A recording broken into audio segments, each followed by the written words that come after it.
Hi guys, welcome back to episode of DB Cars, and today's episode I'll be showing you guys GetGo Kia Optima K5. So let's dive straight to this video right now. Alright then, so here is guys the GetGo Kia Optima K5 itself. So before I show you guys the overall of the car itself, let me just run through you guys the damages for this car is any before I show you guys the trunk space as well as the interior.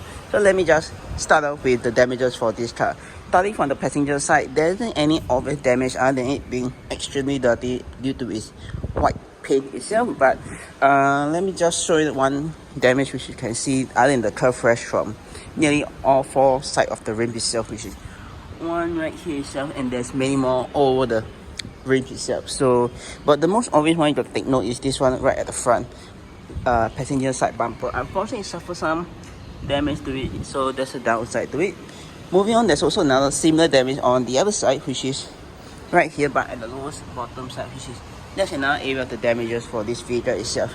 So yeah, front of the luckily there's no windscreen chip or anything on the windscreen itself, which is a good thing.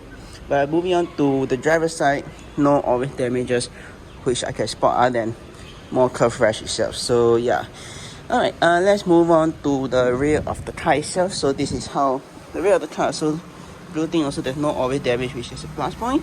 But on that, let me just show you guys the trunk space for this car right now. So basically there's two ways to access the trunk space. So one is by the button right down the Kia emblem, where I press it on that and the trunk space will just simply open up and you have your trunk space right here itself. So you basically can put stuff right inside here itself. And one thing I think this is my first time noticing for this car, right, is there's a manual release if let's say the electronic release fails to open up itself. So I'll show you guys where to open up the electronic fuel filter cap later on in a few moments time. But this is how much trunk space you have. But if you want to have even more space, you could technically pull this on either side.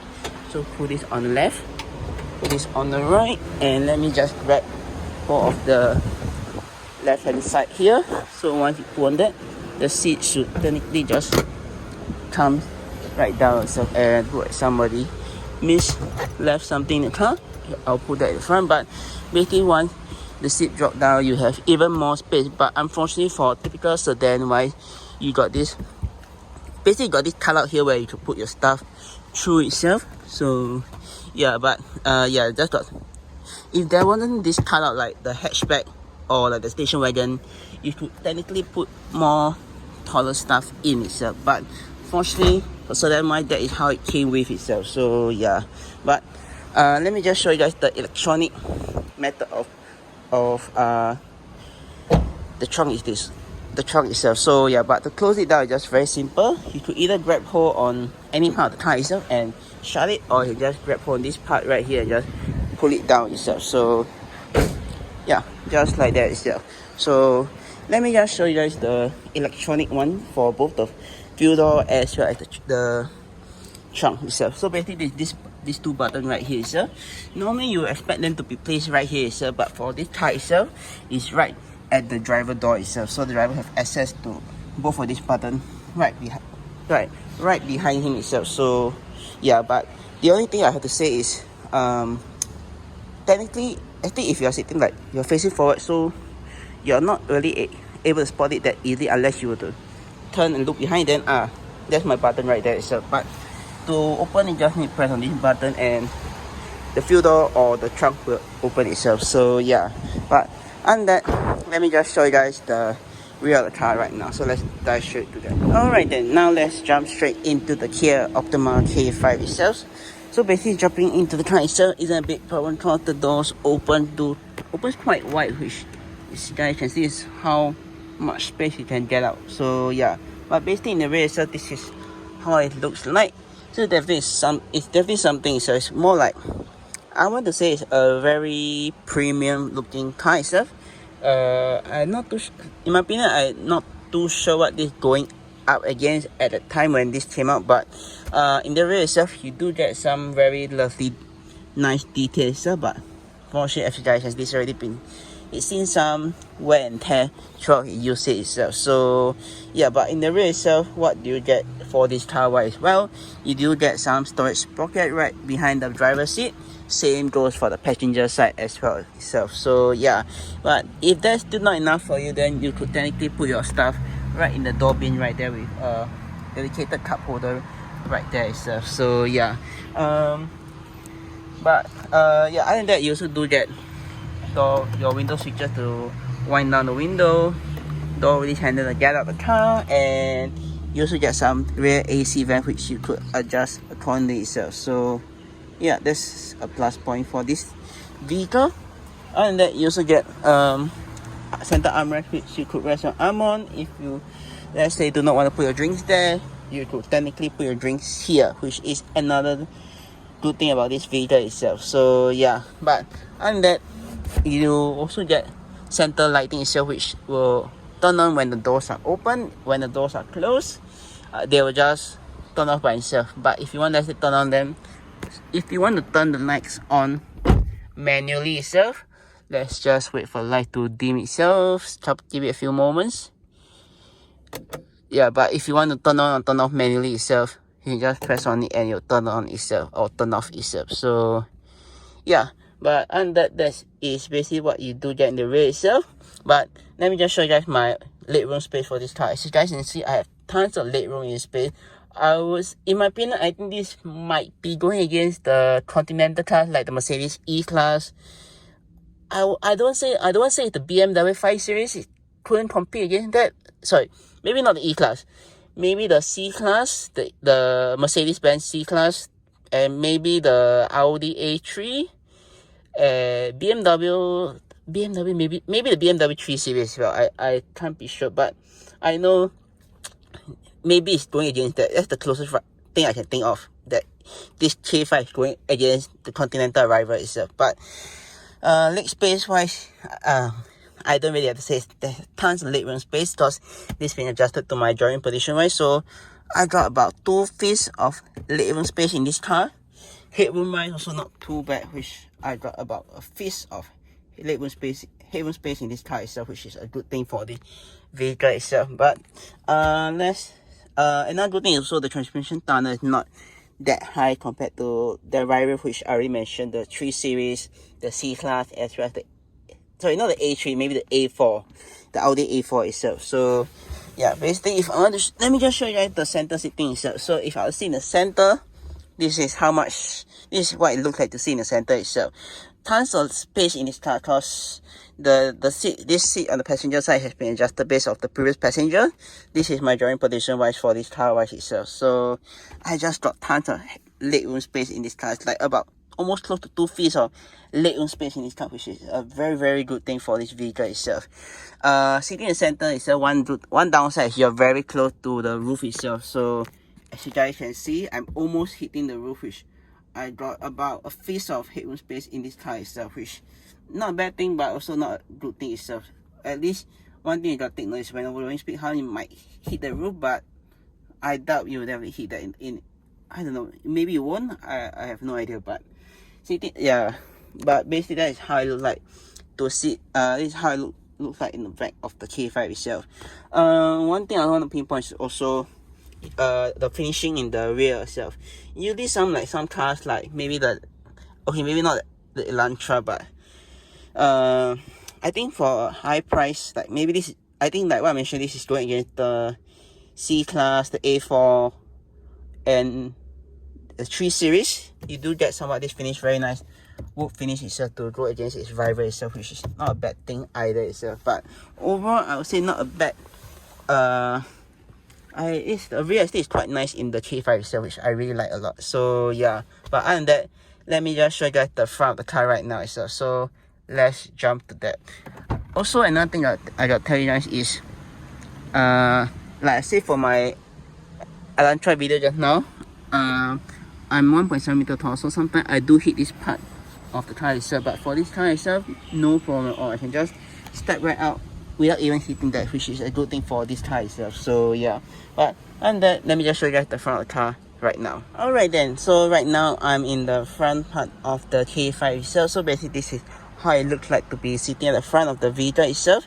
So basically, let me just start off with the storage space you do get for this vehicle itself. So one of the storage space is right here itself, which you can access it via pressing this button to unlock the trunk, to unlock to access the glove box itself. And I think this same thing as the trike car, which you could, if you want to use the aftermarket entertainment right here itself, you can just plug into that and you have access to your mobile phone itself. So yeah, but moving on, you got the second storage space, which is a very small, which is right here itself. So this is a small storage space right here if you want to put your stuff itself. Fortunately, it doesn't really have wireless charging itself, and look like this is the electronic handbrake, which pop itself out itself. So I think if I'm not wrong, it's supposed to be this button right here itself, but I don't know how they managed to break that button off itself. So yeah, I gotta take note of that. So yeah, it was not me, guys. So yeah, but next one, the third storage space which is a very shocking, which I don't understand why people will consider this as their own car when technically it's car sharing firm. So by right, you're not supposed to leave anything inside, other than maybe you can put some sand right here, not to make the car very smelly. But this, I still don't understand why would people even bother putting their water bottle inside, as well as maybe a cigarette lighter inside this vehicle itself, which in my opinion is just seriously not cool, man. So yeah, but on that, that's what you get for storage space wise. Fortunately, like what I'm going to mention already, this vehicle itself has been treated as someone's private car, so it hasn't really can't put any stuff in. You can't really put anything in this car itself. So yeah, but you do get two cup holders itself, as well as a USB Type A port right there, as well as an out port right there itself, and two 12-volt socket outlet itself. So yeah, and that, if let's say you do not want to expose the cup holders right here itself, you could actually slide it cover out, which look also much cleaner itself. But time being, I'm just gonna leave it as if and just leave it itself. So yeah, but yeah, just that's basically it for the cup holder section. You got next up, you just got your gear knob right here, which you could go to respective gear by pressing on the brake and just sliding down the gear that you want itself. So yeah, and let's say you want to do sports mode, which this car comes with, you could technically just shift it to the right and shift up, do the manual shifting with this gear knob itself, or this very nice pedal shifter right at the back itself. So yeah. Oh, and now I remember what this car reminds me of. I think it's going against the Mazda 6, which I already reviewed from Sherritt itself. So yeah, that's why I think that's his closest rival that I could think of, the Mazda 6. So yeah, but other than that, that's basically it for that. You got your auto brake hold function right here itself, so that let's say it touches a stop light and you do not want to depress the brake all the time, you can just activate that and the car will just hold it for you until you're ready to go off again itself. So yeah, and technically if this wasn't broken off, this should be your electronic handbrake itself, but since it's broken off, you do not have a handbrake at all. So yeah, moving on, you just got your AC control switches right here itself. So on either side, if let's say it's not adjusted according to the dual climate control, you could actually adjust it manually on either side for the passenger as well as the driver's side. But if you want to do auto climate control, you can press this button. But if you want dual climate control on both sides, just press this and you'll be dual climate control on both sides itself. So yeah, and moving on, just got your front and rear defrost right there, your fan control speed, which will adjust your fan control speed button to adjust the fan, the AC in the car itself, this to adjust how the wind to be blowing at you, just to turn on, turn off AC. So basically this turn on, this turn off the AC itself, and you got your reset function in the cabin itself. And basically when the car is on, all these things which I just mentioned right at the bottom will be shown right here itself. So yeah, on the top just got your infotainment system, which I'm not going to touch on, but I think I'll just do a quick walk through with you guys later on itself. So yeah, alright, let's move on to the next part, which is the steering wheel. So the steering wheel, you got basically a lot of buttons to choose from. So basically you got your mute switch right here for the infotainment. I think this is for the infotainment as well. Basically the left side is all for your infotainment itself, which you got this adjusting of the volume control switches via this up or down button, and the tuner is just this thing itself. So yeah, and you got your, if let's say you got Bluetooth connected, you just pick up Anchor right there itself. So yeah. Alright, now on the other side of the button, you got your cruise control. So basically to set the speed, you just set this. Then to adjust this itself. To resume cruise control, just to cruise up. To resume the last set cruise control. To set the cruise control, basically just scroll down and you'll set whatever speed that you want. So basically, if you want to adjust set the cruise control, just set. If I'm not wrong, you could adjust via this button right here itself, or down itself. So yeah, and OK button, this button is just for the screen right there itself. And you also got another, I think this is speed limiter itself. Either this is speed limiter or this is the speed limiter itself. I could be wrong, because either one could be the cruise control or the speed limiter button for the vehicle itself. So basically, if you guys didn't know, there's two different functions of cruise control and the speed limiter. Speed limiter is basically you are setting a speed that the vehicle cannot exceed over itself. So that's a speed limiter. For cruise control, it's basically you are cruising at this fixed speed, and if you guys see on speed up or slow down, you could adjust it itself. So yeah.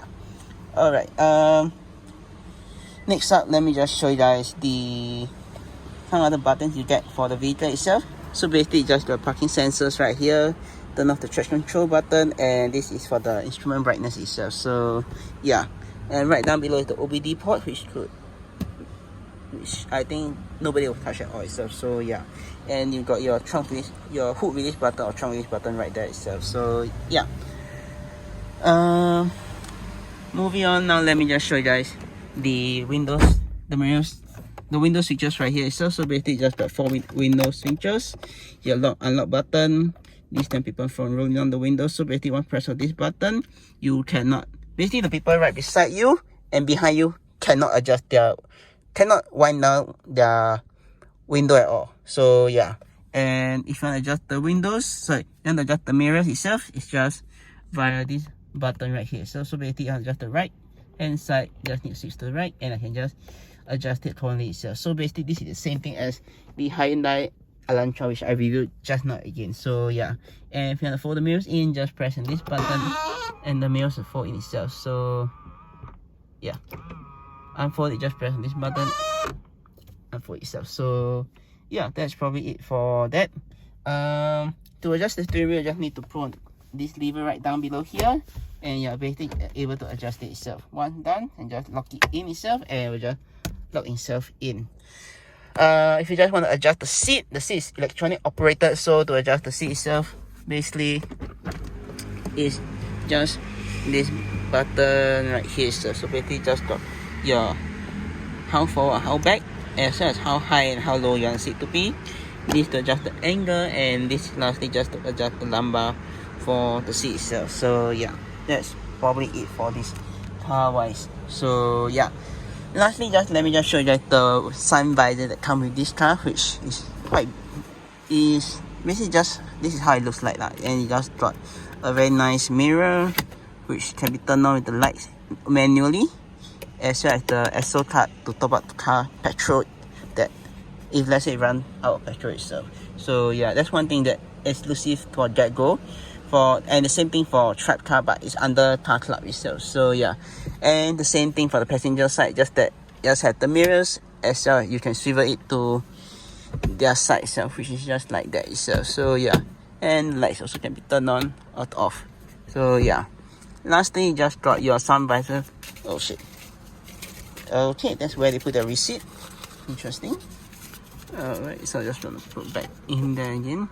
That's where they, technically you put your sunglasses there, but seems like there's a holder for the SO, the refilling receipt is. So yeah, and just got a light switch can be turned on or turned off manually via the light itself. So yeah, and let's say if you do not want the light to be turned on when the doors are open, you could technically just off it itself and it'll be off. So yeah, but in the center it'll be on itself. So it'll be on itself. So yeah, that's probably it for this vehicle. Now let me just start the vehicle up and show you guys some of the car itself. So basically, sorry, one more thing.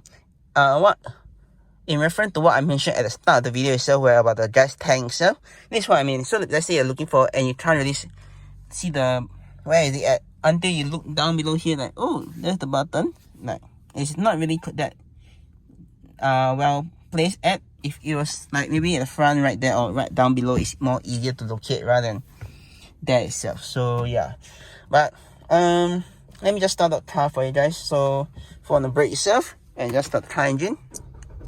So usually when the car is start, it will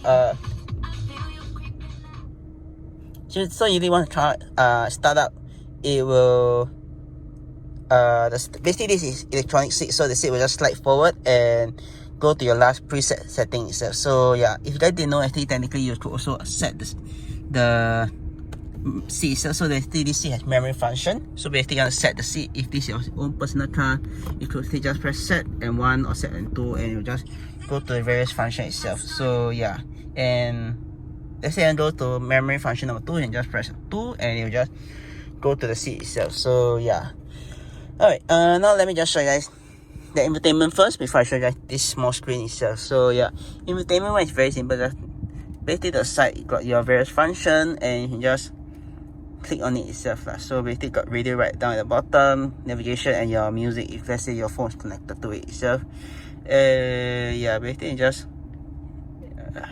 figure out itself. There's really nothing much to press on this thing itself. So I'll just leave it for the radio for the time being itself. So yeah, but now let me just show you guys the screen itself. So basically this screen itself, to adjust it is just via this button right here itself. So just press on that, it will just cycle through the various function that this car has itself. And if you want to go more into in-depth, you just press on this, and just cycle down itself. So yeah, basically there's not really much to show you guys about this.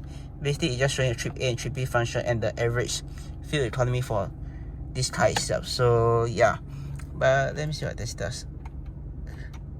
No, sorry, this is the speed limiter, then this was a cruise control itself. So yeah, and for various driving mode, you can just press on this, and you got eco, sport, and there's your normal function itself. So let me just show you guys again: eco, sport, normal itself. So yeah, that's basically it for. Okay, I should not press that. But yeah, basically that's probably it for this video. Let me see if there's anything else. So yeah, this is basically what I'm talking about just now, where anything adjust here will be shown right here. So if I were to adjust temperature, it will just show you guys that, and your clock right here itself. So yeah, so I think that's basically it for this car wise. If you guys enjoy the video itself, do click the subscribe button down right below to see more videos like this, or click subscribe and please see my 2 other videos. And with that, I'll see you guys in my next video. Peace.